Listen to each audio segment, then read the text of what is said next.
Today's video is about witchy idols. For me, I have never really resonated with the word idols.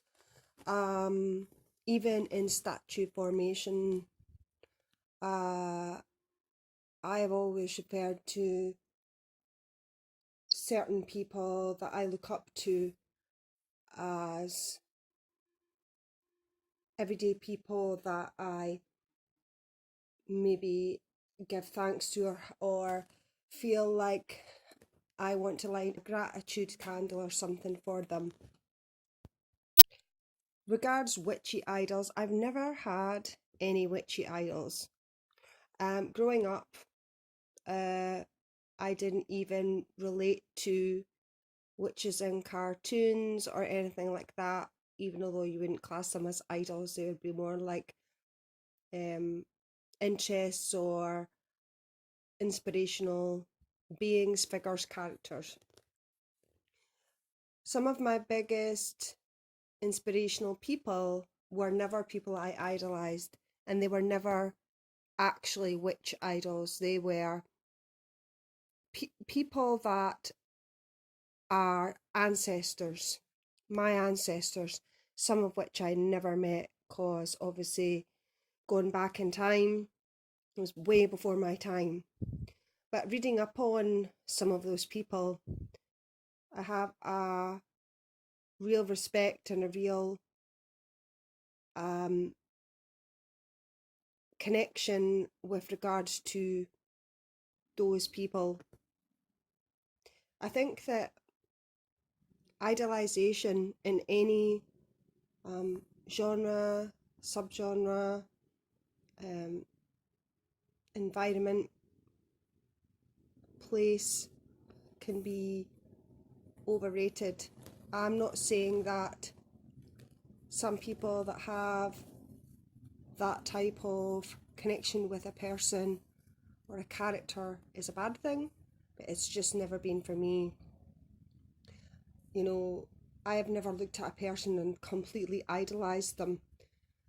I think the closest you could refer to something like that would be when I was younger and I was into different musicians and bands up until I was a certain age. Then obviously as I got older, I learned that, you know, pop stars or musicians or authors or whatever are just like you and I, and that there's nothing that fancy about them. They are, in a lot of cases, people that have started out in very humble beginnings and have moved themselves on in their lives, whether that be authors,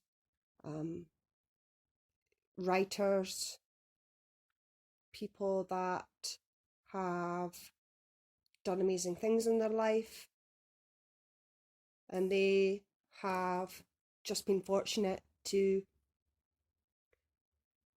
be in positions that they've been in, like a lot of times very hard work, like musicians and that. Obviously they have not had it handed to them on a plate a lot of times.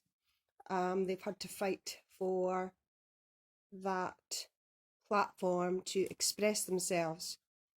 Now obviously for me, even musically speaking these days, although I do like a lot of bigger artists, some who are no longer with us sadly and some who are, and they were inspirational people. They weren't people I idolised. I have never seen or come across somebody in the witchy community or an author or a witch known in the witchy community public eye outside of YouTube even, who I've looked at and completely idolised them. That's just never been in my genetic makeup to be that way. I feel that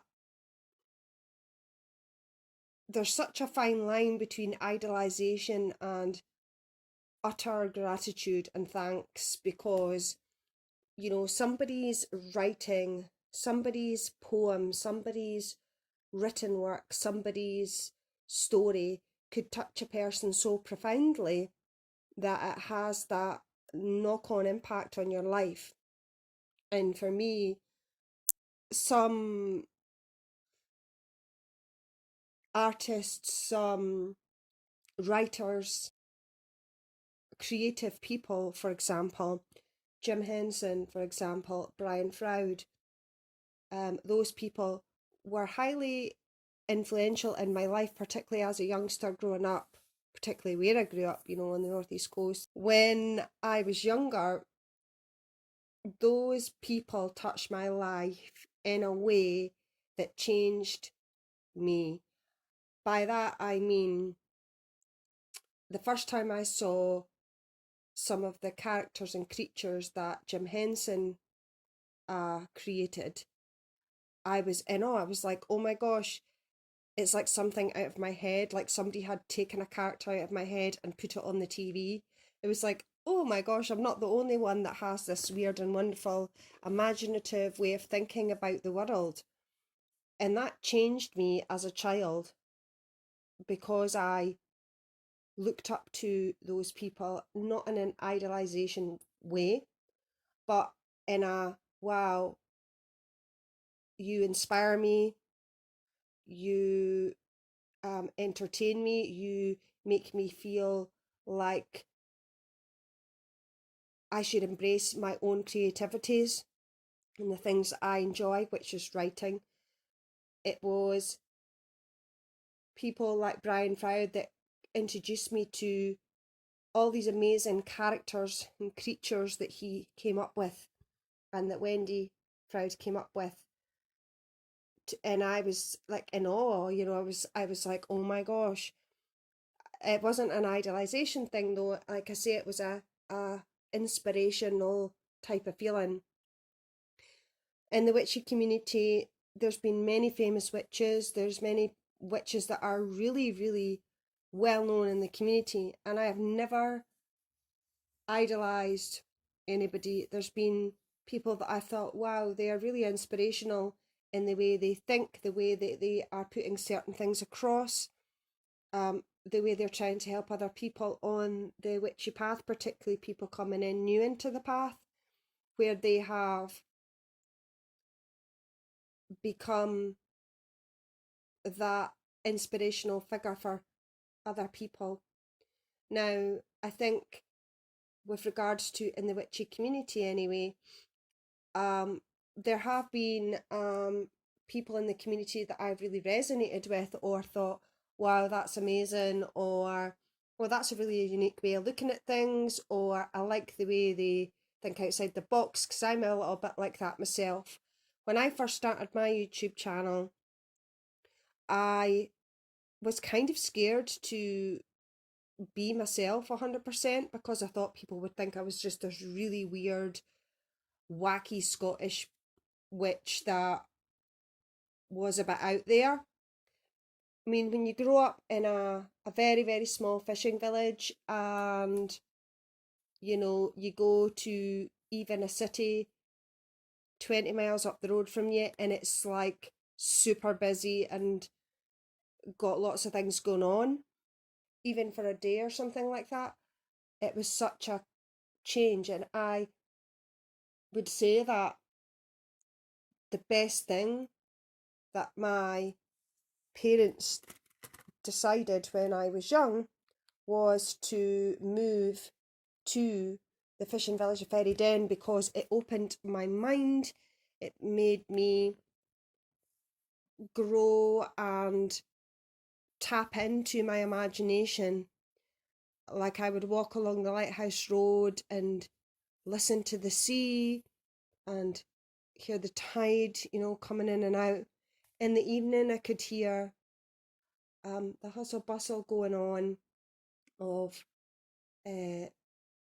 ocean life, if you see what I mean. I could walk along, I could see porpoises, dolphins, seals, walking along the lighthouse road with my little notebook and my pens and my colouring pencils and my bits and pieces, and I would sit there and write, completely inspired by what was going on around me and not by a person or that type of a thing, although I did get inspired by people. And I think that shaped me a little bit when I was young, because I never, I was never the kind of kid that liked to be around a load of people and be in the thick of tons of people. I liked to be around people, don't get me wrong, but I really, really enjoyed doing those type of things, because not everybody of my age was into doing things like that. They were, you know, off doing other things. I like to explore my environment, beach comb and look in the rock pools and sit on the rocks looking out across the sea. So I think um, idolization within the witchy community is, it's a bit overrated. I think that there's a lot of people in the community that like to help other people and kind of share their knowledge and all the rest of it, but at the same time there's a lot of people in the witchy community that are put on a pedestal, maybe a bit too much is maybe what I'm thinking of the word. Um, and I think it's really good to encourage people coming into the community and, you know, give advice and help where needed, but also encourage people to be themselves and be as individual and wacky and weird as they want. Because, like I say, when I was growing up, a lot of people in my immediate family, you know, I was referred to as the black sheep because was, I had a different mindset. I saw the world differently, and I wasn't interested in, you know, money and shopping and having the latest things and all that kind. It just wasn't something I had an interest in at all. And that stood me in good stead, because I've always been like that, and I think as I've got older I've got even more so like that. And I think again that goes back to ancestry. If I could, I would live um potentially on the Isle of Tyree, which is a place I really resonate with, although I've never been. I would move there in a heartbeat and be beside the ocean and be pretty semi-rural and be as self-sufficient as possible. And that is something that as I get older, I seem to draw more and more of a pull towards, if that makes any sense. And I look to ancestors, even ancestors I don't know about, like as in never met, and even people that are from areas here and where I grew up that were connected in with things like the Scottish witch trials, for example. Um, I go to some of those places and I will leave offerings and I will say words and I will spend a bit of time at some of these places because I have a pull towards that. And it's a, I guess it's a, what's the word I'm trying to look for? I think it's kind of that appreciation for people being kind of on the same wavelength as you. Now, a lot of people, whether people are prepared to believe this or not, a lot of people that were executed around the time of the witch trials, particularly in Scotland, for me personally, anyway, I don't believe that a lot of them were. I believe that they were cunning folk, they were healers, they were people that lived off the land. They were, you know, as a lot of people did back then, you had to have some kind of knowledge about what was growing around you for medicinal reasons, for culinary reasons, all sorts. So if you were like the black sheep of the village, or you were a bit quirky, or you were a little bit different, or you maybe didn't think the same as everybody else, or didn't follow suit with everybody else, that was enough to target you back then to be tried and potentially executed as a witch. Now, obviously, there were people that probably were, no doubt about it, but I think a lot of people weren't. And it's that all is some things that I think about and, like I say, resonate towards, and not in an idle way, more in a appreciative way, more in a respect way, like I can relate, or I can't believe what you guys must have been through type of thing. And then even thinking back to my ancestors' day, even ones that I didn't know physically, and how they lived their lives and how they went about the everyday things. Again, that's not an idea. It's not an idealization thing. It's a um inspirational, um respecting kind of feeling, if that makes any sense. I hope so. Anyway, I wasn't really sure how I was going to tackle this topic because it's not really my cup of tea, but on reflection, that's kind of what I came up with. So I hope that made sense. I know I kind of veered off in different sort of directions, but the whole point of it was to say that you can have a high respect for somebody without idolizing them. You can have a high respect for something somebody does without idolizing them. I think the word idol is way too overused, and it's completely overrated in not all but a lot of cases.